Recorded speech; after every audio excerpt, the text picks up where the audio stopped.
Let's dive deeper into a crucial player in the food-mood connection, your gut. You might have heard the gut being called the second brain, and for good reason. Your gut is home to trillions of microorganisms, collectively known as the gut microbiome. This bustling community does more than just digest your food. It also produces a huge amount of neurotransmitters. In fact, scientists estimate that around 90% of your body's serotonin is produced in your gut. So, a healthy gut is absolutely essential for a healthy mind. How do you keep your gut happy? By feeding it the right stuff. Your gut bacteria thrive on fiber, which is found in fruits, vegetables, whole grains, and legumes. These are called prebiotics. They're the food for your good gut bugs. Then there are probiotics, which are the good bacteria themselves. You can find them in fermented foods like yogurt, kefir, sauerkraut, and kimchi. When you eat a diet rich in these foods, you're cultivating a diverse and thriving garden in your gut. This healthy microbiome can then produce all those wonderful mood-regulating chemicals, sending positive signals straight up to your brain. It's a direct line of communication, and you're the one in control of the conversation. Let's also talk about specific nutrients that are superstars for your brain. Omega-3 fatty acids, found in fatty fish like salmon and mackerel, as well as in walnuts and flax seeds, are critical for brain health. Your brain is made up of about 60% fat, and omega-3s are a key structural component of your brain cells. They help reduce inflammation and ensure that communication between brain cells is smooth and efficient. Think of them as the high-quality oil that keeps the gears of your brain running without any friction. Studies have shown that a diet rich in omega-3 can help support a positive mood and cognitive function. Vitamins and minerals are also non-negotiable for mental well-being. B vitamins, particularly B6, B12, and folate, are involved in producing brain chemicals like serotonin and dopamine. A deficiency in these can lead to feelings of fatigue and low mood. You can find B vitamins in leafy greens, eggs, and lean meat. Magnesium, found in dark chocolate, avocados, and nuts, is another powerful mineral that helps calm the nervous system and can reduce feelings of anxiety. It's like a natural chill pill. So, a balanced diet isn't just about physical health. It's about providing your brain with a full toolkit of nutrients to build a resilient and positive mindset.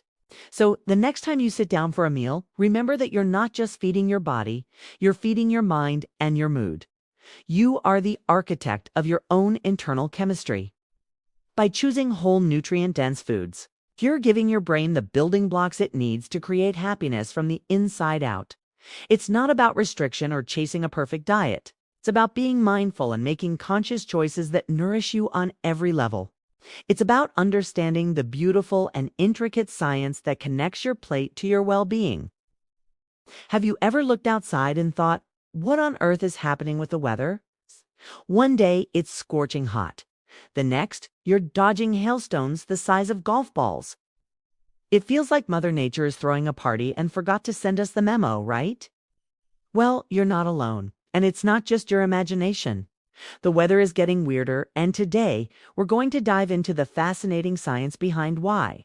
Let's start with something you've probably heard a lot about: climate change. Think of the Earth's atmosphere like a giant blanket. This blanket is made of greenhouse gases, like carbon dioxide, which are great at trapping heat from the sun.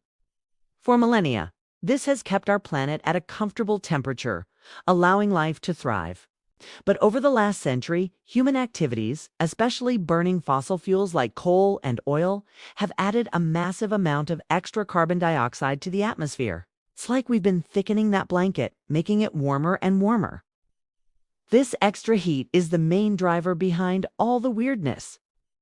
A warmer atmosphere holds more moisture. For every degree Celsius of warming, the air can hold about 7% more water vapor. More moisture in the air is like adding extra fuel to a fire. When a storm system forms, it has access to this supercharged, moisture-rich air. The result? More intense rainfall leading to flash floods that can overwhelm rivers and cities. We're seeing once-in-a-century floods happening every few years in some places. That's not a coincidence. It's physics. But it's not just about rain. this extra heat also fuels more extreme heat waves. You might remember news stories about record-breaking temperatures in places that are usually mild. These aren't just uncomfortable, they're dangerous. Heat domes, which are high-pressure systems that trap hot air over an area for days or even weeks, are becoming more common and more intense. It's like putting a lid on a boiling pot and everything underneath just bakes. Now, let's talk about the cold. It sounds counterintuitive, right? The planet is warming. Why are we still getting blasted by extreme cold snaps and polar vortex events? Well, it's all connected. The Arctic is warming more than twice as fast as the rest of the planet. This rapid warming is weakening the jet stream. The jet stream is a fast-flowing river of air high up in the atmosphere that acts as a barrier keeping the frigid Arctic air contained up north. Imagine the jet stream as a strong, tightly wound rubber band. When it's strong, it keeps the cold air locked in place. But as the Arctic warms, the temperature difference between the pole and the equator decreases. This weakens the jet stream, making it wavy and unstable, like a stretched-out floppy rubber band. These waves or meanders can dip much farther south, bringing a chunk of that freezing polar air with them. That's when you see snow in Texas or record low temperatures in Europe. So, global warming can, paradoxically, lead to episodes of extreme cold in certain regions. What about droughts and wildfires? They're two sides of the same coin. Warmer temperatures increase evaporation, pulling moisture out of the soil and plants, leaving them tinder dry. This creates the perfect conditions for wildfires. Once a fire starts, whether from a lightning strike or human carelessness, it can spread with terrifying speed and intensity. We've seen devastating fire seasons in Australia, California, and even Siberia. At the same time, this lack of moisture, combined with shifts in rainfall patterns, can lead to prolonged and severe droughts, threatening water supplies and agriculture for millions. And we can't forget about the oceans. The oceans have absorbed over 90% of the extra heat trapped by greenhouse gases. Warmer ocean water is the primary fuel for hurricanes, typhoons, and cyclones. Think of a hurricane as a giant heat engine. The warmer the water it passes over, the more powerful it can become. This is why we're seeing a trend towards more Category 4 and 5 storms. Not only are they stronger, but they're also intensifying more rapidly.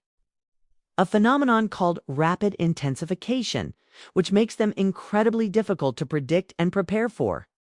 Let's look at some truly bizarre weather phenomena. You ever heard of a derecho? It's essentially a straight-line thunderstorm that can have hurricane-force winds stretching for hundreds of miles. They're fueled by heat and humidity, and as those ingredients become more abundant, you may see these destructive events more often. Or how about atmospheric rivers? These are long, narrow plumes of moisture in the sky that transport huge amounts of water vapor from the tropics. When one of these rivers makes landfall and hits a mountain range, it's forced upwards, cools, and dumps an incredible amount of rain or snow. They're a vital source of water for places like the west coast of the U.S. But when they are warmer and wetter due to climate change, they can cause catastrophic flooding and landslides. So what does this all mean? It means the stable, predictable weather patterns our civilization has been built around are changing.